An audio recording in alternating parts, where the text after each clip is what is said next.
We are a peaceful people. Struggle is we struggle, and we don't look for trouble. Just ask around. But when outside faces from foreign places talk about taking over, we ain't backing down. We ain't giving up no mountains. We ain't giving up no tree. We ain't giving up no river that belongs to we. Not one blue sake, not one rice grain, not one caress, not a blade of grass.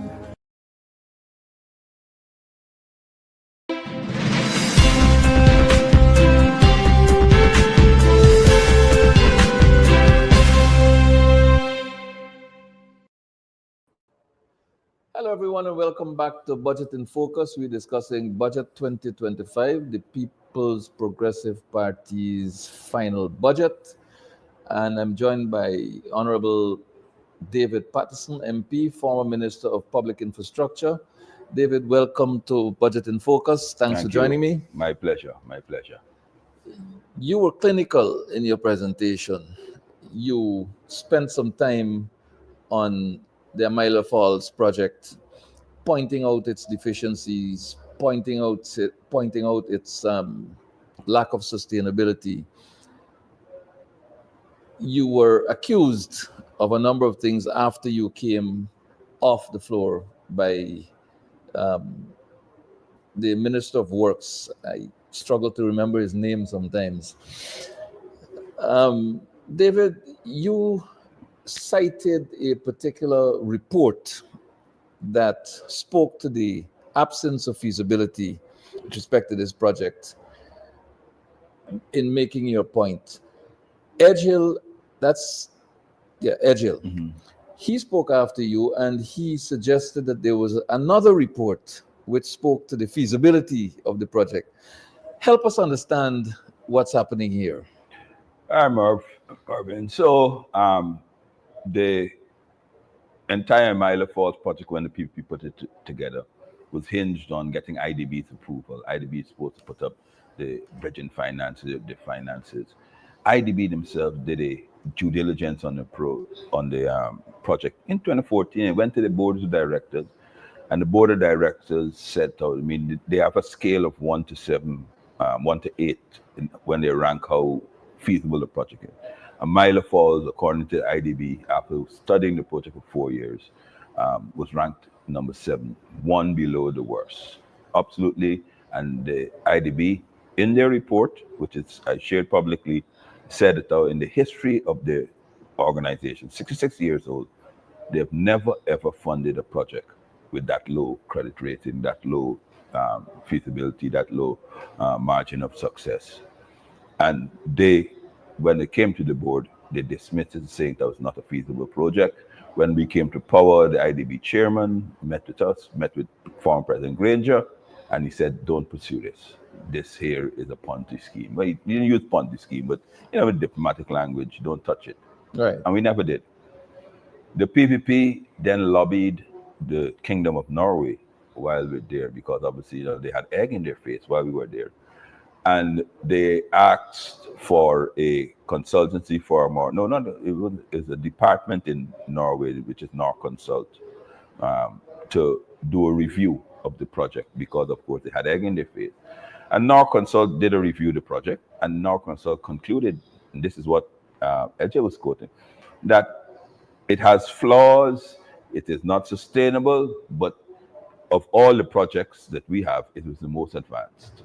That was their conclusion. They set our mind, because we never studied any other project as in depth as the PPP tried to study. Mm-hmm. So they never recommended that it was feasible. They said that we have to change it, we have to redesign it, but it would take longer if we try on another project. So they're saying that, well, don't throw the baby in the bathwater.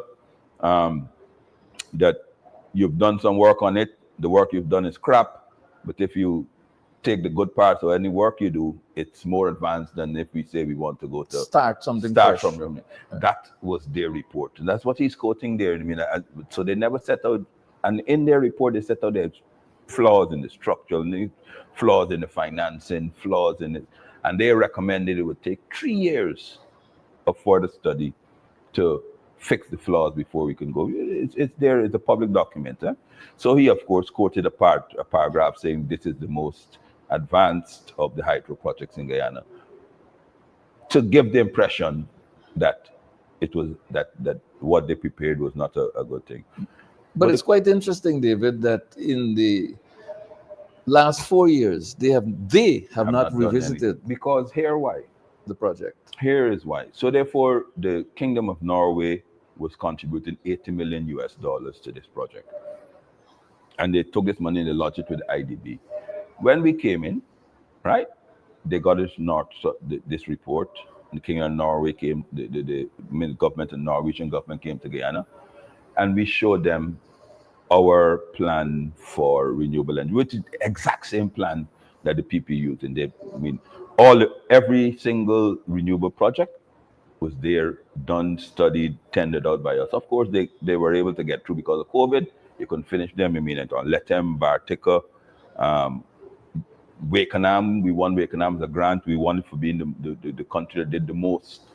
We won a grant from the UAE IRENA, because by 2018 we had moved from almost zero renewable energies to the country of all the countries in IRENA, which is 180 countries. We had moved the portfolio so far that we were recognized as the shining stars of renewable energy movement from zero to hero. So we won a grant. That's where the solar farm in Wakenham. But the Norwegian government came to Guyana, and it came to Guyana with the idea that a mile of falls or nothing. And we explained to them the whole diversification of renewable energy program we had, and it's still there. That's all bringing back Maka, Kumu. We already started Kato Hydro Falls, the solar farms in Mabaruma and all the townships, Legwan. And after the very first day, because they came with this preconception, because of course the PPP were doing their lobbying in the background. They came with this preconception: if we don't do a mile of falls, we are negating on our obligation and commitment we made to them to go renewable. After we carried them, and after we explained to them, and after we showed them, the Norwegian minister, they came for 3 days. At the end of the first day, they went back they were staying in the Pegasus, and the next morning, the Norwegian minister came to the meeting and said, "Ladies and gentlemen, Mr. Minister, we have had an epiphany." That's our exact words. He said that the program that you, AP, and you put together for a renewable pathway, far superior than anything the PPP has ever presented. And they immediately said to IDB, the money that you have there put aside for a mile of falls, $80 million, release it. Give it to the new government to let them continue this program. That's how come you see how they've gone out to tender for solar farms on the East Coast and on Linden and those things. That was the Norwegian government threw away, because after they went through and they threw away the idea that Mile of Falls was good for Guyana and set out, we're following it. So that's one of the reasons why they can't get the project off, because no credible funding agency in the world, other than the Chinese, are willing to fund the Mile of Falls. Well, it's interesting that the Mile of Falls road seemed to have been the well, that's the road of the project. Because and we showed them. We took a helicopter, and we carried a Norwegian tea delegation, flew them over.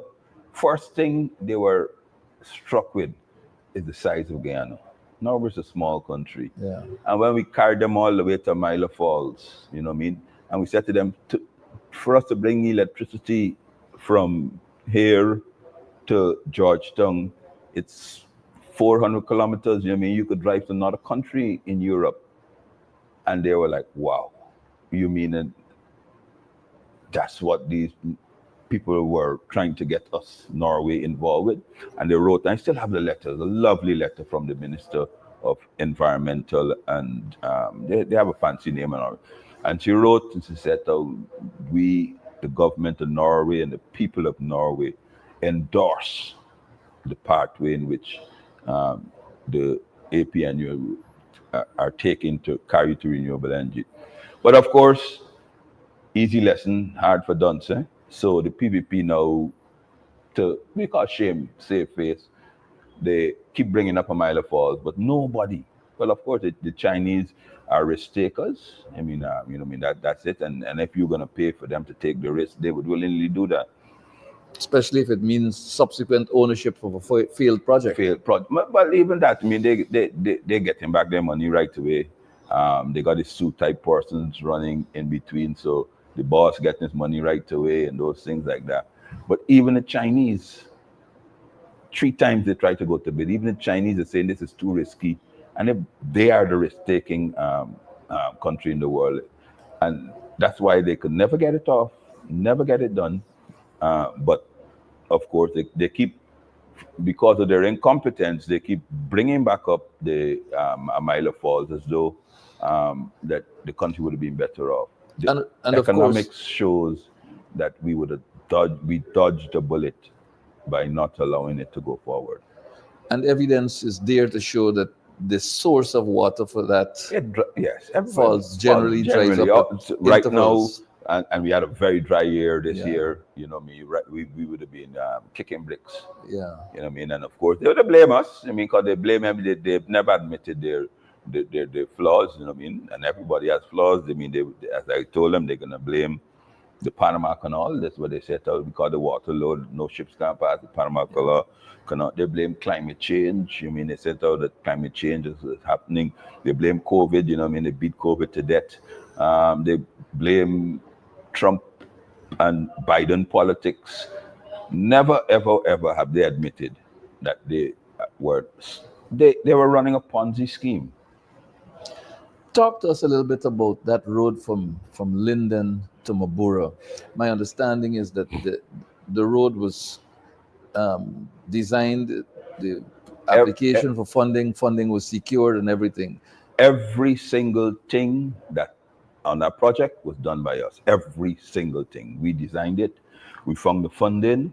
And your viewers who want to know, I mean, when we found the funding, we got the money from the British, right? We got part of the money from the British. We presented it to them. We said, oh, here's what it's going to do. And they said, just like the Norwegian government, excellent, 100% support. They then went to meet, he was then leader of the opposition. They went to meet Bharat Jagdeo, and he says to them, well, it's about like 75 million or 80 million US dollars they were throwing into the road free as a grant from the government of government of England to the us as a colony. Bharat Jagdeo said to them, if they regain power, which they did, soon as they go in, they will stop that project and use the money the British given. And I think they want to put a Gaisuko and something else. The government of Britain said to Bharat Jagdeo and came back and in writing said to him, if you touch this money, because this money is transformational, what the AP and UAFC government did, the plans they have is transformational. If you touch this money, we will withdraw funding it. And that's the only reason that it continues. The British said, if you only touch it, we take away the funding. So we did the designs, we secured the money from the British and CDB funding. We did all the reports, we did the tender, but fortunately for us, COVID came. So the award and the start of the project was not there. And it's been 4 years, and they have not finished it at all. David, thank you very much. This is an abbreviated conversation to which I would like to return. Anytime. But at the moment, Budget in Focus will have to end here for now because Member of Parliament Annette Ferguson is on the floor in the National Assembly, and we will rejoin the debate right now. Thank you. Good.